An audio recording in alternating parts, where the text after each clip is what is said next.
اعوذ باللہ من الشیطان الرجیم بسم اللہ الرحمن الرحیم الحمد للہ رب العالمین الصلاۃ والسلام علی نبینا محمد وعلی آلہ وصحبہ اجمعین ثم اما بعد رب اشرح لی صدری ویسر لی امری واحلل عقدۃ من لسانی یفقہوا قولی آمین یا رب العالمین۔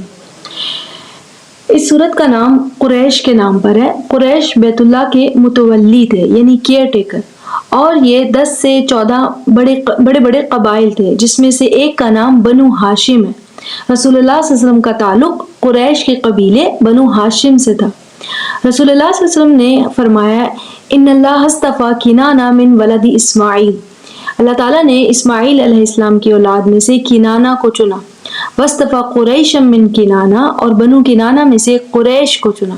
سو قریش کا آغاز نضر ابن کنانہ سے ہوا، اور یہی وہ شخص ہے جس نے انہیں قریش کا نام بھی دیا۔ واصطفیٰ من قریش بنی ہاشم، اور بنو ہاشم کو چنا قریش کے قبائل میں سے، واصطفانی من بنی ہاشم، اور مجھے چنا بنو ہاشم میں سے۔ سو رسول اللہ صلی اللہ علیہ وسلم کا تعلق قریش کے معزز ترین قبیلے بنو ہاشم سے تھا۔ ابھی ہم سمجھیں گے کہ یہ قبیلہ قریش میں سب سے معزز کیوں سمجھا جاتا تھا۔ ہاشم اصل میں رسول اللہ صلی اللہ علیہ وسلم کے جد عبد مناف کا بیٹا تھا۔ عبد مناف کے کل 4 بیٹے تھے، ہاشم، المطلب، عبد المطلب نہیں، المطلب، عبد شمس اور نوفل۔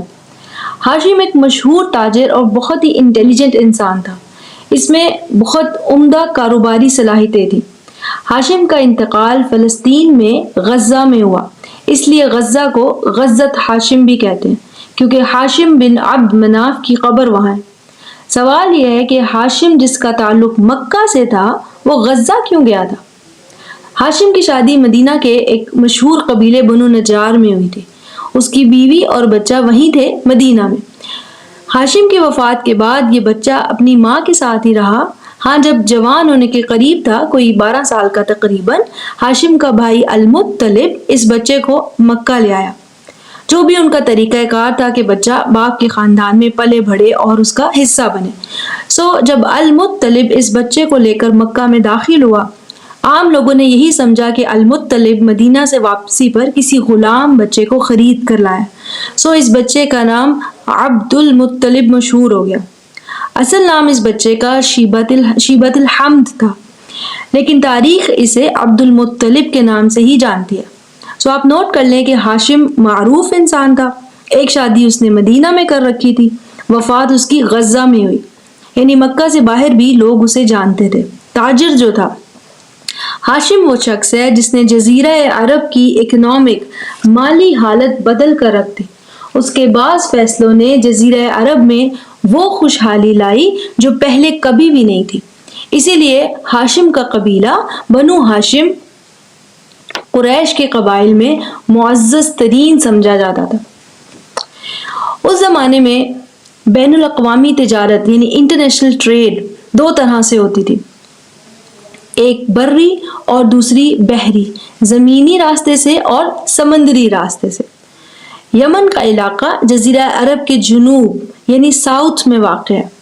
چین اور ہند سے سمندر کے راستے ہونے والی تجارت پہلے یمن پہنچتی، پھر ریڈ سی بحر احمر سے ہوتے ہوئے شام میں داخل ہو کر فلسطین تک جاتی، جہاں سے غزہ میں پورٹ کے ذریعے تجارتی سامان کشتیوں میں یورپ تک پہنچایا جاتا تھا۔ یورپ کا علاقہ اس زمانے میں ویسٹ رومن امپائر تھا۔ رومن سلطنت بہت بڑی تھی۔ بحیرہ روم میڈیٹرینین سی اس سلطنت کے درمیان میں تھا۔ ایک طرف ایسٹ رومن امپائر، مشرقی رومن، جس میں ایران، شام، اردن، ترکی، فلسطین یہ تمام علاقے شامل تھے، اور دوسری طرف سمندر پار بحیرہ روم کے دوسری طرف ویسٹ رومن امپائر جو حالیہ یورپ کہلاتا ہے۔ چین اور ہند سمندری راستے استعمال کرتے اور وہاں کا سامان تجارت یمن پورٹ پہنچتا، یہاں اس مال کی خرید و فروخت ہوتی، حبشہ پہنچایا جاتا، پھر یمن اور حبشہ کی پروڈکٹس بھی ملا کر یہ تمام تجارتی سامان رومن امپائر کی طرف سمندری سفر کرتا ہوا غزہ پہنچتا ریڈ سی سے، اور وہاں سے یورپ۔ یہ سمندری تجارتی راستہ تھا۔ اس کے علاوہ جو زمینی راستہ تھا اس زمانے میں، بری تجارت، وہ چائنا اور ہند کی سرزمین سے چلتی تھی اور اس راستے کو سلک روٹ کہا جاتا تھا۔ مختلف دور میں بند ہونے کے باوجود آج بھی یہ راستہ قائم ہے، اور یہ ایک راستہ نہیں ہے، ملٹیپل زمینی راستے ہیں، پہاڑی علاقے ہیں بیچ میں، سو جہاں جہاں انسانوں کے لیے آسان ہوتا ہے وہاں یہ راستہ استعمال ہونے لگتا ہے۔ سو سلک روٹ کو عربی میں طریق حریر کہتے ہیں، طریق حریر۔ حریر کا معنی ہوتا ہے سلک، یہ لفظ قرآن میں بھی موجود ہے۔ اور حریر کیوں کہا جاتا ہے اس راستے کو؟ کیونکہ چائنا سے زبردست قسم کا سلک ان علاقوں میں آتا تھا جو امیر، عمرہ، بادشاہ وغیرہ استعمال کیا کرتے تھے۔ چائنا سے تجارت دنیا میں بہت پرانی ہے، بعض صحابہ کی قبریں بھی وہاں موجود ہیں۔ چائنا کے شہر گونگزو میں حضرت سعد بن ابی وقاص رضی اللہ تعالیٰ عنہ کا مقبرہ آج بھی موجود ہے۔ تو سلک روٹ تجارت کا زمینی راستہ تھا جو چائنا سے ہند میں داخل ہوتا، پھر اس زمانے کی پرشین امپائر سے گزرتے ہوئے عراق، ایران، شام، فلسطین تک چلتا جاتا اور غزہ پہنچ کر یہ سامان تجارت کشتیوں میں لوڈ ہوتا اور یورپ سے تجارت پر رواں دواں ہو جاتا، یورپ کی طرف یعنی۔ اسی طرح یورپ سے بھی تجارتی سامان رومن اور پرشین علاقوں میں آتا، پھر ہند اور چائنا جاتا، یمن، حبشہ جاتا۔ تجارت کیونکہ دو طرفہ ہوتی ہے، سو اگر آپ نوٹ کریں کہ اس میں سے کوئی بھی راستہ جزیرہ عرب سے نہیں گزرتا تھا، نہ بری نہ بحری، یعنی عرب کا اس وقت بین الاقوامی تجارت میں زیادہ حصہ نہیں تھا۔ ان کی زیادہ تر تجارت قومی تھی، یعنی ایک دوسرے قبائل کے ساتھ۔ ہاشم جو ایک تاجر تھا اور تجارتی جان پہچان رکھتا تھا، اس نے مملکت روم سے ریٹن اجازت نامہ لیا کہ عربوں کو اجازت دی جائے وہ اپنا تجارتی سامان سلطنت روم میں لا کر بیچ سکے، اور جو بھی تجارتی مراد رومی سلطنت انہیں آفر کر سکے، جیسے ٹیکس کم کرنا وغیرہ وغیرہ۔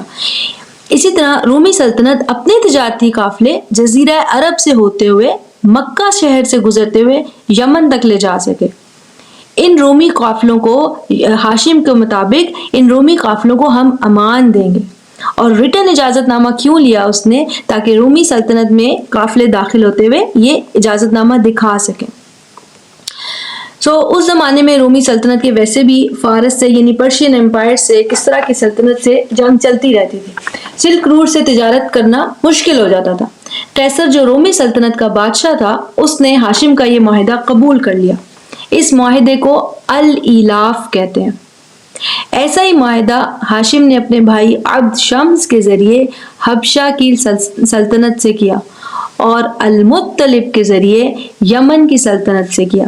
اسی طرح نوفل کے ذریعے پرشین امپائر سے بھی یہ معاہدہ کیا گیا کہ قافلے جزیرہ عرب سے گزریں گے، ان قافلوں کا سینٹر پوائنٹ مکہ ہوگا۔ مکہ جو کہ رومن، پرشین، یمن اور حبشہ کے ٹریڈ روٹس کے درمیان میں تھا، ان معاہدوں کی بدولت ایک دم انٹرنیشنل ٹریڈ روٹ کا گڑھ بن گیا۔ اس ساری تبدیلی کی وجہ ہاشم اور اس کے بھائی تھے، اور یہ سب آئیڈیا ہاشم کا تھا۔ اس سے پہلے عرب میں تجارت قبائلی تھی، اور مکہ میں بیت اللہ کی وجہ سے قبائل کے لوگوں کا آنا جانا لگا رہتا تھا، کبھی حج اور عمرے کے لیے، چھوٹی موٹی تجارت کے لیے، لیکن یہ سب اس زمانے میں محدود لیول پر تھا، موسٹلی ود ان عربیہ۔ جب تجارت محدود تھی، منافع بھی محدود تھا۔ جب تجارت ہاشم کی بدولت ایک دم انٹرنیشنل لیول پر ہوگی تو منافع بھی کئی گنا زیادہ بڑھ گیا، سمپلی کاروبار کے آپشنز ایک دم گرو کر گئے۔ ہاشم نے اس محدود تجارت کو اپنی ذہانت سے گلوبلائز کر دیا، مکہ تجارت کا گڑھ بن گیا۔ چونکہ مکہ سے جدہ کم ہی فاصلہ ہے اور جدہ میں پورٹ ہے، اس طرح سمندری راستہ بھی مکہ کو لگ جاتا ہے۔ جیسے مثال کے طور پر جب رسول اللہ صلی اللہ علیہ وسلم ابو سفیان کے قافلے کو روکنے کے لیے نکلے، یہ قافلہ شام سے آ رہا تھا اور اس نے مدینہ کے راستے مکہ جانا تھا۔ جب ابو سفیان کو خبر ملی کہ اس قافلے کو روکا جائے گا تو اس نے کہا فساحلا، یعنی ہم کوسٹل راستہ اختیار کریں گے، شام سے جدہ کشتیوں پر اور پھر وہاں سے مکہ۔ ایسے میں مدینہ کا راستہ بائی پاس ہو جاتا۔ ہیوج اکنامک ایکٹیویٹی مکہ میں شروع ہو گئی۔ بعض قافلے جو جزیرہ عرب میں سے گزرتے تھے وہ 500 یا 1000 نہیں بلکہ 2000 سے 2500 اونٹوں پر مشتمل ہوتے تھے۔ ایک اونٹ آن ایوریج 200 سے 300 کلو تک وزن اٹھا سکتا ہے۔ اگر ایک قافلے میں 2000 اونٹ ہو اور ہر اونٹ پر ایوریج 250 کلو وزن ہو تو حساب لگا لیں ٹنز میں کتنا بڑا وزن بنے گا۔ اور یہ کاروان کنٹینیوس تھے، ایسا نہیں تھا ایک سردی میں تو ایک قافلہ گرمی میں۔ انسان کو راستہ نظر آ جائے تو مال کے لیے انسان اپنی ہمت سے زیادہ محنت کرتا ہے۔ ملٹیپل کاروان تھے اور سب کے سب مکہ سے گزرتے تھے۔ اب ایک کاروان میں 1500 اونٹ بھی ہوں تو اتنے اونٹ کہاں سے آئیں گے؟ عرب کے دوسرے قبائل کو یہ آپشن دی جاتی تھی کہ آپ اپنے مثلاً 300 اونٹ قافلے میں شامل کر دیں، ہر اونٹ کے بدلے اتنا کرایہ ملے گا آپ کو۔ باقی قبائل کو بیٹھے بٹھائے معاوضہ ملنے لگا، جیسے رینٹ کار پر گاڑی لی جاتی ہے۔ تو خود بخود عرب قبائل اس تجارتی ایکٹیویٹی میں شامل ہونے لگے۔ اسی طرح مختلف قبائل کو یہ آفر بھی کی جاتی تھی کہ اپنا سامان بیچنے کے لیے ہمیں دے دیں، جو بھی منافع ہوگا واپسی پر بانٹ لیں گے۔ جیسے کسی نے اونٹ کرائے پہ دے دیے، کسی نے کھجور میں مال لگا کر بیچنے کے لیے دے دیا۔ یہ مال جب غزہ سے یورپ جاتا، وہاں بہت سے چرچ تھے، چرچز میں ہر وقت خوشبو رکھی جاتی تھی جیسے اگربتیاں ہوتی ہیں، یہ ان کی عبادت کا پارٹ تھی کرسچنز کی۔ یورپ میں ہزاروں چرچ تھے، یعنی صرف اس ایک اگربتی جیسی خوشبو کا ہی بہت کاروبار تھا، بہت ڈیمانڈڈ آئٹم تھی۔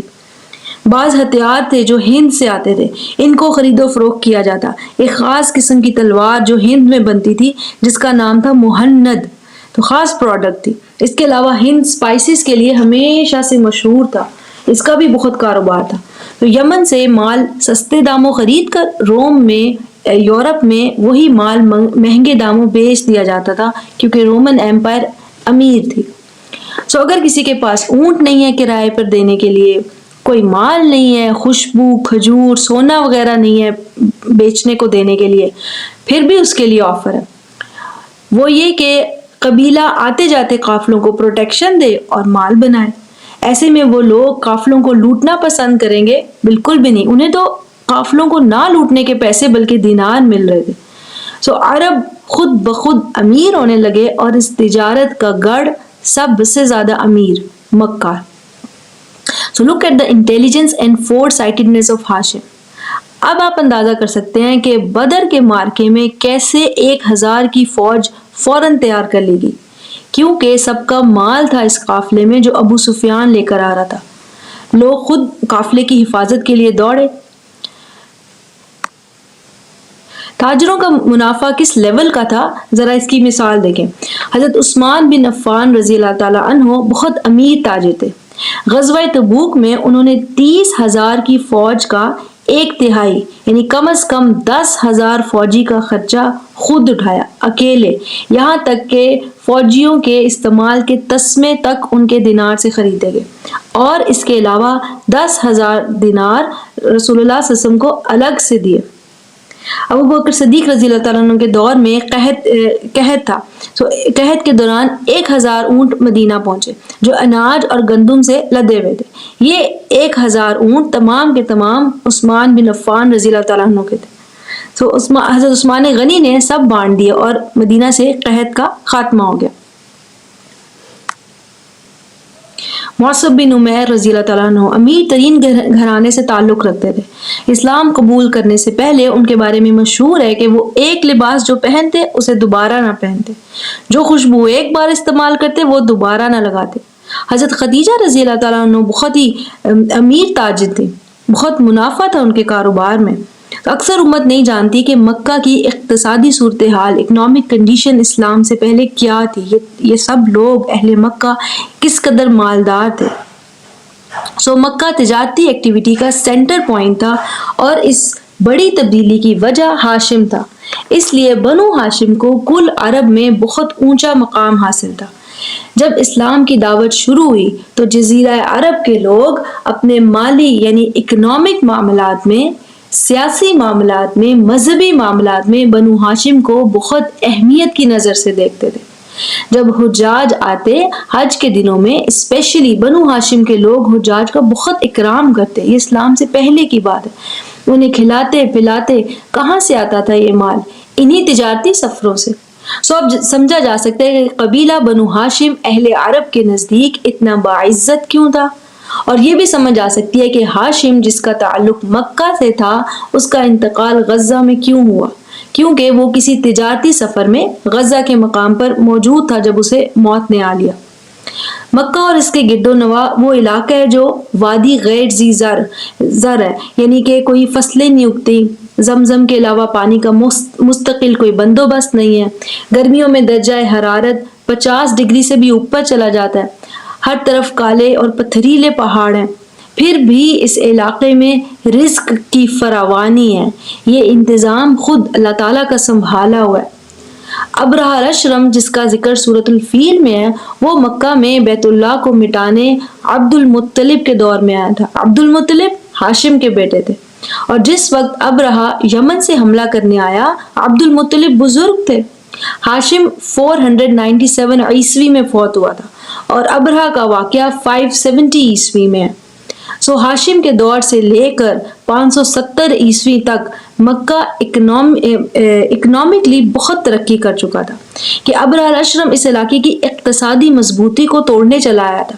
اب آپ سمجھ سکتے ہیں کہ وہ صرف بیت اللہ کی دیواریں گرانے نہیں آیا تھا، دیوار پھر بن سکتی ہے، وہ اس نظام کو توڑنے آیا تھا جس وجہ سے مکہ مضبوط ہو رہا تھا، اور وہ چاہتا تھا کہ یہ تمام تجارت جس کا گڑھ مکہ ہے یہ یمن شفٹ ہو جائے۔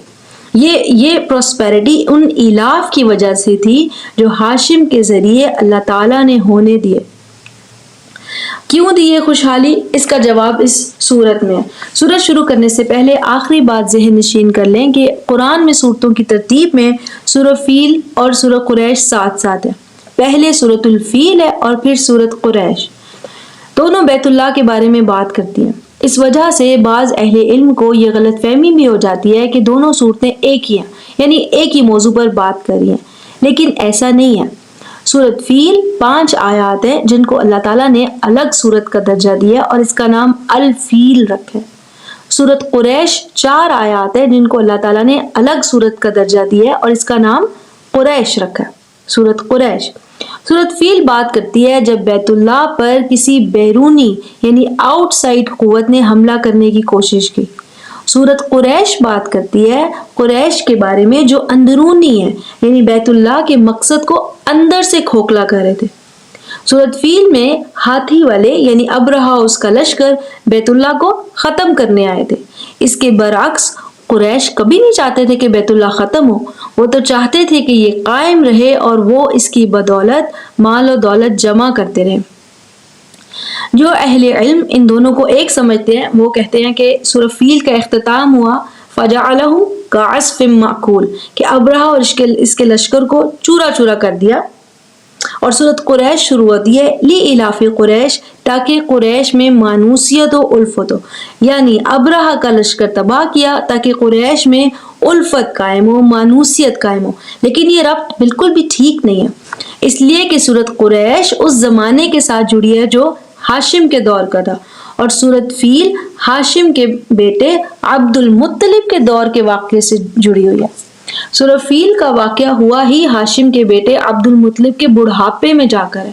کیسے کہہ سکتے ہیں کہ اصحاب الفیل کو ختم کیا تاکہ قریش کو مانوسیت ہو سکے؟ قریش میں مانوسیت یہ تجارتی فروغ ابرہہ کے واقعے سے پہلے کا ہے، تبھی تو وہ اس کو ختم کرنے آیا تھا۔ دونوں صورتیں الگ الگ ٹاپک ہیں۔ سورہ فیل بیان کرتی ہے بیت اللہ کو معجزانہ حفاظت حاصل ہے، یہ اسلام کا مرکز ہے اور محفوظ ہے، کوئی طاقت دنیا میں اسے اس کے مقصد سے ہٹا نہیں سکتی، ختم نہیں کر سکتی۔ سورہ قریش میں اس نعمت کی طرف اشارہ ہے جو قریش کو بیت اللہ کے متولی کیئر ٹیکر ہونے کی وجہ سے ملی، اور تذکیر ہے، نصیحت ہے، ایڈوائس ہے کہ اس نعمت کی قدر کریں۔ دونوں صورتیں الگ الگ مقام رکھتی ہیں، دونوں کا اپنا الگ موضوع اور اپنا اپنا حسن ہے۔ سورت کا آغاز ہے لِإِلَافِ قریش۔ الاف کا لفظ الف سے ہے، اس کا معنی ہوتا ہے اجتماع مع الانسجام، ہم آہنگی سے جمع ہونا، gathering that has unity and harmony، جیسے قرآن میں ہے کہ اذ کنتم اعداء جب تم میں دشمنی تھی، یعنی بعض کے دشمن تھے، فَأَلَّفَ بَيْنَ قُلُوبِكُمْ، تمہارے دلوں کو ایک دوسرے سے جوڑ دیا، قریب کر دیا، آپس میں ہم آہنگی ہوگی، دشمنی اور نفرت ہٹ گئی، رغبت پیدا ہوگی اور دل ایک دوسرے کو برداشت کرنے پر آمادہ ہوگے۔ یہ لفظ صرف جمع کرنے کے معنی میں نہیں ہوتا، بلکہ کسی شے کے اجزاء کو ایسے جمع کرنے کے لیے استعمال ہوتا ہے کہ ایک ترتیب مرتب ہو، جو پہلے آنا چاہیے وہ پہلے آئے، جو بعد میں ہونا چاہیے وہ بعد میں آئے، ترتیب کا لحاظ رہے۔ اسی لیے ہزار کو عربی میں الف کہتے ہیں، الف، کیونکہ اس میں ونس، ٹینس، ہنڈریڈ، تھاؤزینڈ سب ایک ترتیب میں جمع ہو جاتے ہیں۔ ان 3 کا نمبر اگر 1000 کی جگہ پہ ہے تو ترتیب میں سے 3000 کہیں گے، وہی 3 کا نمبر اگر 100 کی جگہ ہے تو 300 کہلائے گا، 10 کی جگہ ہے تو 30 کہلائے گا، یعنی ترتیب وار ارینج ہو جانا۔ ایک حدیث بھی ہے،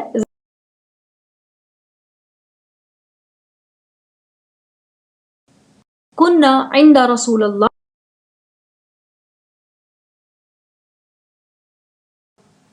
نؤلف ایلاف سے، انہوں نے کہا کہ ہم رسول اللہ صلی اللہ علیہ وسلم کے ساتھ تھے اور مختلف رکوں سے یا پیچز سے قرآن کو جمع کر رہے تھے، قرآن کی لکھی ہوئی آیات کو جمع کر رہے تھے۔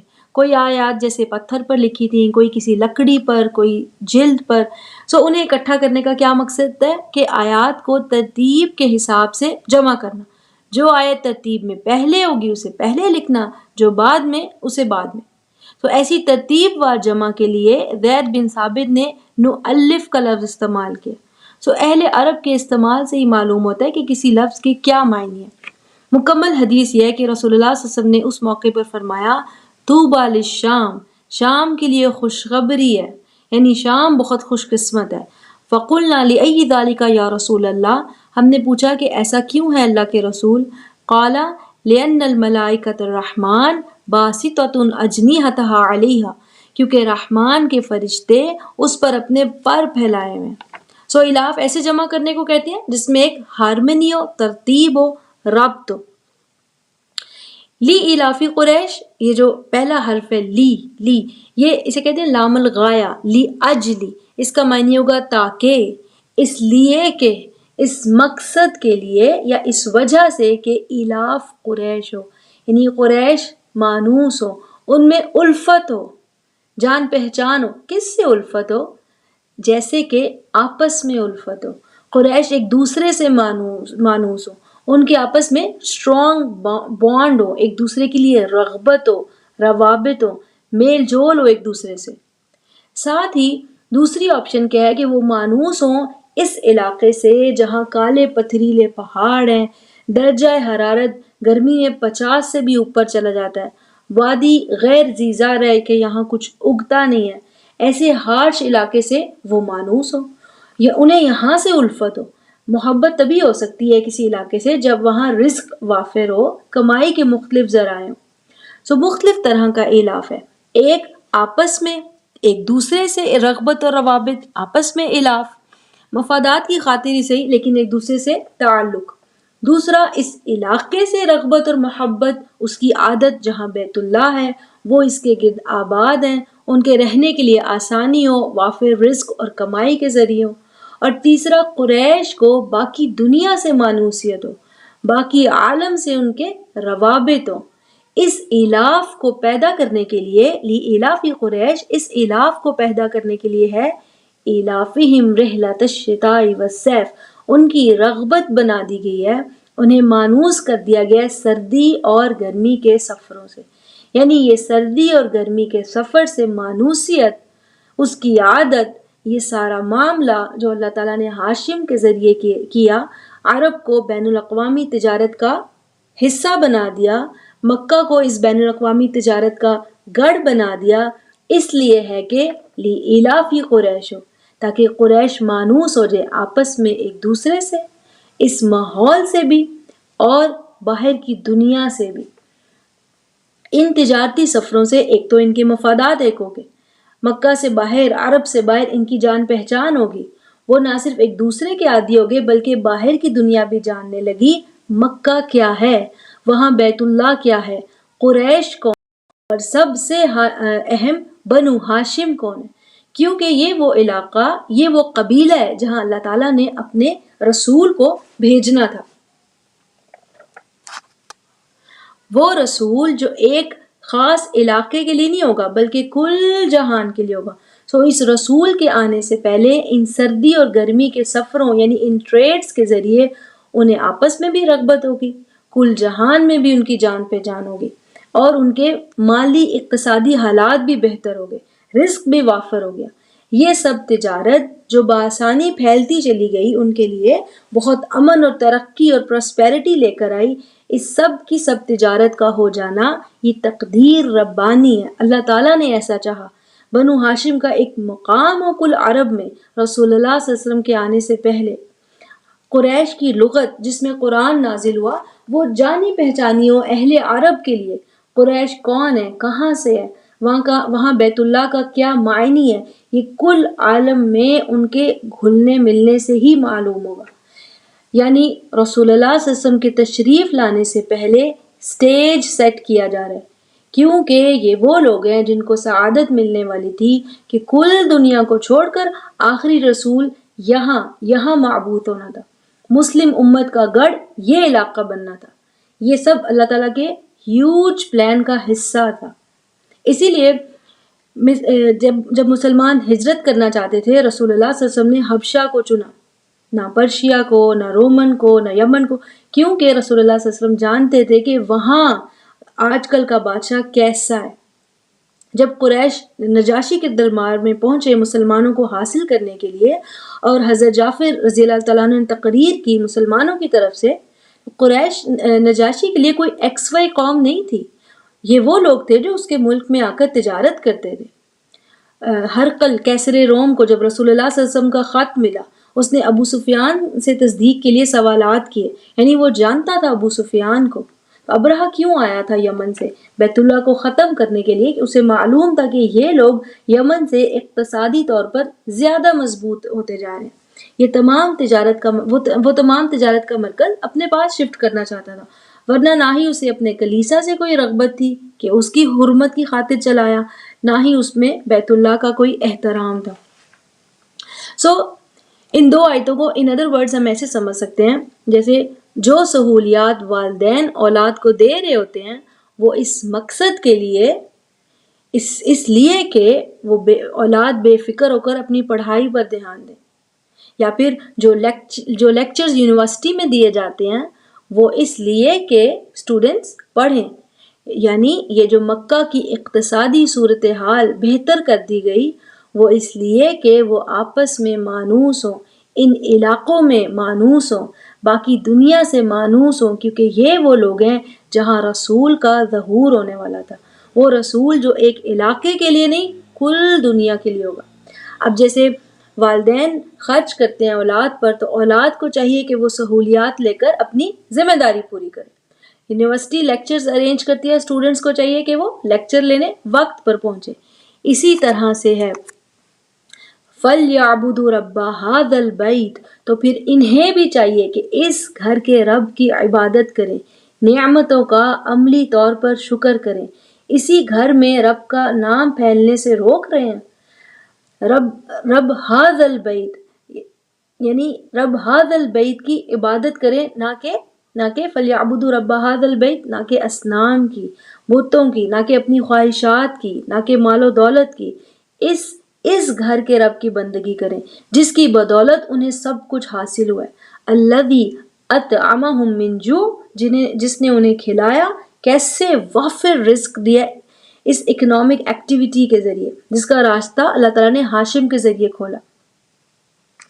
کیونکہ اس علاقے کی جو اصل ہے وہ جوع ہے, وہ بھوک ہے. یہ ایسی وادی ہے جہاں کچھ اگتا نہیں ہے, لیکن ایسی وادی میں قریش کے لیے وافر رزق موجود ہے. وہ بے فکر خود بھی کھاتے پیتے اور حاجیوں کو بھی کھلاتے پلاتے. وَآمَنَهُم مِّن خَوْفٍ, اور خوف میں انہیں امن دیا. ان کے کاروان بے خوف سفر کرتے, کوئی ان پر حملہ کرنے کی کوشش نہ کرتا. خصوصاً ابرہہ الاشرم کے واقعے کے بعد کل عرب انہیں معزز سمجھتا تھا. ہر کسی پر ان کی دھاک بیٹھ گئی تھی کہ کیا حال ہوتا ہے اس کا جو بیت اللہ اور اس کے متولی پر حملہ کرے. سو ان کے کاروان بے خوف روم, پرشیا, حبشہ, یمن کا سفر کرتے, خوب مال کماتے. عرب میں سے کسی کی ہمت نہیں تھی کہ ان پر حملہ کرے, کیونکہ ہر قبیلے کا بیت اللہ سے تعلق تھا اور قریش پر حملہ کر کے مکہ میں تو انٹری بند ہو جاتی. لِإِلَافِ قریش کے الاف کے لیے، ان کی رغبت، ان کی مانوسیت کے لیے، ان کے الاف کے لیے کیا؟ إِلَافِهِمْ رِحْلَةَ الشِّتَاءِ وَالصَّيْفِ، ان کا الاف ہے، ان کی مانوسیت ہے سردی اور گرمی کے سفروں سے.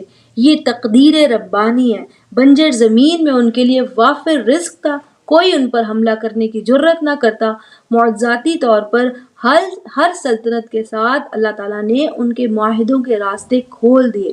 ہاشم کو اس کا ذریعہ اللہ تعالیٰ نے بنایا. بنو ہاشم کو اللہ تعالیٰ نے اونچا مقام دیا. فَلْيَعْبُدُوا رَبَّ هَذَا الْبَيْتِ، انہیں بھی چاہیے کہ اس گھر کے رب کی عبادت کریں. بتوں کی عبادت کیسے کر سکتے ہیں؟ ذاتی مفادات کی خاطر رب کی ناشکری کیوں کرتے ہیں؟ وآخر الدعوانا ان الحمد للہ رب العالمین وبارک اللہ فیکم. السلام علیکم ورحمۃ اللہ وبرکاتہ.